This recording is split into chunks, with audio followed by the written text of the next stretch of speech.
The irony wasn't lost on me. Chen Security Solutions, the cybersecurity company I'd built from a garage startup into a $200 million enterprise, was about to throw me out because I was supposedly a security risk. At least that's what my cousin Peter claimed as he stood at the podium during our annual shareholders meeting.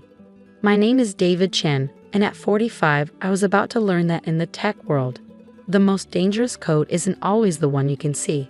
The board has reviewed the company's technical direction, Peter announced, his perfectly tailored suit a far cry from the hoodies he'd worn when I'd hired him fresh out of business school 5 years ago. In light of recent market changes and David's resistance to modern development methodologies, we've decided a leadership change is necessary. I sat quietly in my chair, watching the shareholders nod along. They'd been carefully prepared for this moment, fed a steady diet of concerns about my traditional approach to cybersecurity. Too focused on fundamentals, they'd been told. Not enough emphasis on flashy AI solutions and blockchain buzzwords. Furthermore, Peter continued, gesturing to my Uncle James who sat smugly at the board table, we've discovered some concerning activities on the company's development servers. Unauthorized access attempts, unusual code deployments. I almost smiled at that. Of course they found unusual activity. I'd wanted them to. Therefore, effective immediately, James Chen will assume the role of Chief Technology Officer, with full control over all technical operations. Security will escort David from the premises and his access to all systems will be terminated. As 2 security guards approached my chair, I thought about the real unauthorized access they hadn't found. About the code that had been running silently in the background for months, documenting everything. About the true security risks that nobody but me seemed to notice. Any final words, David? Uncle James asked, not bothering to hide his smirk. He'd been trying to edge me out since joining the company 3 years ago, bringing his Silicon Valley connections and promises of disruptive innovation. I stood slowly, straightening my jacket. Just one question. Have you finished migrating all our clients to the new security platform?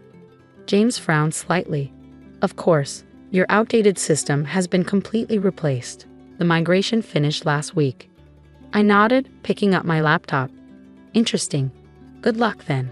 Is that a threat? Peter demanded, but I could see uncertainty flicker in his eyes. Not at all. Just an observation. After all, you're the experts now. As security escorted me to my office to collect my belongings, I passed the wall of client logos. Banks, tech companies, government agencies, all of them trusting us with their digital security. All of them now protected by James' innovative new system. My phone buzzed. A message from Emily Zhang, my former lead developer, who'd quit when James started pushing his changes. It's done. Everything's documented. They have no idea what's coming. I smiled, remembering the day 3 months ago when I first noticed the vulnerabilities in James's new platform. The backdoors that his rushed development had left open. The fundamental flaws that his AI algorithms couldn't detect. In my office, my former office, I took my time packing. Family photos, technical awards, the framed piece of paper with the first line of code I'd ever written. The security guards shifted uncomfortably, remembering how I'd helped them set up their home computers, taught their kids basic programming. Mr. Chen, one of them said quietly, this isn't right. The new system, it's been having issues. I know, Steve, I replied, carefully wrapping my old coffee mug. But sometimes systems need to fail before people realize what they've broken. My phone buzzed again. Sarah from our biggest client, First National Bank. David, their new security layer is throwing errors. James's team says it's normal, but I typed back a brief response. Document everything. As I picked up my box of belongings, Uncle James appeared in the doorway. No hard feelings, David. But tech is a young person's game. Your methods are just too basic. I looked at him thoughtfully. You know, James, there's something my father, your brother, taught me when he was teaching me to code. In security, the fundamentals aren't basic. They're essential. He waved his hand dismissively. Ancient history. Our new AI-driven security platform is light years ahead of your old code. We'll see, I said simply, walking past him. In the lobby, I passed the display case showing our company's achievements, industry awards, security certifications, client testimonials. Soon it'd probably be replaced with whatever buzzword-laden accolades James' new system could gather. My phone buzzed one final time, a message from my old friend at the National Cybersecurity Center. Monitoring in place. First signs of systemic vulnerabilities appearing. Timeline? I stepped into the afternoon sunlight, thinking about the code I'd hidden deep in the system. Code that would protect our clients while exposing the flaws in James' revolutionary platform. Code that was already gathering evidence of every shortcut, every security hole, every disaster waiting to happen. 1 week, I typed back, when their first major banking client runs their monthly security audit. Then we'll see who's really obsolete. Because in cybersecurity, the most dangerous vulnerabilities aren't the ones you find. They're the ones that find you. And James's shiny new system was about to learn that lesson the hard way. The next 5 days were a masterclass in watching a disaster unfold in slow motion. From my home office, I monitored the cascade of small errors that James's team either didn't notice or couldn't understand. The digital equivalent of watching hairline cracks spread through a dam. Another anomaly in the transaction verification system, Emily reported via our secure channel. Their AI keeps marking it as normal variance. I nodded, watching the logs scroll across my screen. The revolutionary AI-driven security system was doing exactly what I predicted, missing fundamental security flaws while chasing sophisticated attack patterns that didn't exist. How's the documentation going? I asked. Perfect. The monitoring system you built is catching everything. Every ignored warning, every misconfigured security protocol, every band-aid fix they're applying. The National Cybersecurity Center's independent audit team is watching too. On day 6, the first major warning sign appeared. A mid-sized tech client reported unusual access patterns in their secure data storage. James's team dismissed it as a training phase in their AI's learning algorithm. They were wrong. My phone rang. Sarah from First National Bank again. David, something's not right. Our security team is seeing patterns that match known attack signatures, but James's system keeps clearing them as safe. Document everything, I'd advised, and maybe have your backup systems ready, just in case.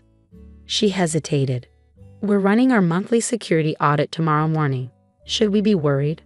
Let's just say I wouldn't schedule any major transactions for tomorrow afternoon. The next morning, I sat in my home office, multiple screens showing various monitoring systems. Emily and our trusted network of security professionals were all on standby, watching and documenting. At exactly 9:00 a.m., First National Bank began their monthly security audit. It was comprehensive, designed to test every layer of their cybersecurity infrastructure that was now running entirely on James's new platform. At 9:17 a.m., the first real alarm sounded. The bank's audit tools discovered what James's AI had been missing for weeks: a massive security hole in the transaction verification system, one that could have allowed millions in fraudulent transfers to slip through undetected. But that was just the beginning. As the audit dug deeper, it found more problems. Critical security protocols had been misconfigured. Basic encryption standards had been implemented incorrectly, and the AI system that was supposed to be protecting everything, it had been trained on flawed data, marking legitimate threats as safe while flagging innocent transactions as suspicious. At 10:45 a.m., First National Bank's Chief Information Security Officer made the call. They were switching back to their backup systems, my original security protocols, immediately. By noon, 3 more major clients had followed suit. My phone rang. Peter, sounding panicked. David? We need to talk. The system. There are some issues. Really? I replied calmly. The AI isn't handling everything perfectly. This isn't funny. We're looking at potential regulatory violations. The Banking Commission has already been notified, I finished. Along with the National Cybersecurity Center, they're very interested in how a certified security system could have such fundamental flaws. Silence on the line. Then, what do you want? Check your email. I just sent the board a complete analysis of the system's vulnerabilities, along with documentation of how they were introduced and ignored. You might want to pay special attention to the section about James's development process, particularly the parts about skipping basic security protocols in favor of innovative solutions. Another call came in, a news network wanting comment on the story that was about to break. Major security firm's AI system compromises banking security. By evening, the full scale of the disaster had become clear. James's system hadn't just failed, it had actively endangered our client's security. The only thing that had prevented a catastrophic breach was the monitoring system I'd secretly left in place, quietly maintaining basic security protocols while documenting the failures of the innovative replacement. The emergency board meeting was called for 8:00 p.m. I attended virtually, watching James and Peter try to explain how they'd missed such obvious security flaws. The AI was supposed to catch these issues, James insisted. The algorithms were fundamentally flawed. I interrupted, sharing my screen to show the technical analysis. Because you forgot the first rule of cybersecurity. No AI can replace sound security fundamentals. The board members, many of them technical experts themselves, reviewed my documentation in stunned silence. Every vulnerability, every ignored warning, every arrogant dismissal of basic security principles, all meticulously recorded. Mr. Chin, the board chairman said finally, I believe we owe you an apology, and perhaps a job offer. I smiled. I'll accept, on 3 conditions. First, we return to a security-first development approach. No more rushing to implement trendy solutions without proper testing. Second, Emily Zhang returns as Chief Security Architect with full authority over security protocols. And third, I paused, looking at James and Peter. We conduct a complete audit of all executive technical credentials. It seems some resumes might need verification. 1 month later, I stood in my restored office, watching our teams reinstall the proper security systems. James had resigned to pursue other opportunities after it was discovered that his Silicon Valley experience wasn't quite what he claimed. Peter had been reassigned to a non-technical role, his dreams of disrupting the industry tempered by reality. Emily sat in her new office next door, leading the development of our next security platform, one that would use AI properly as a tool to enhance fundamental security rather than replace it. The industry had learned some valuable lessons. Articles were being written about the dangers of prioritizing innovation over security fundamentals. Regulatory bodies were developing new guidelines for AI implementation in critical security systems.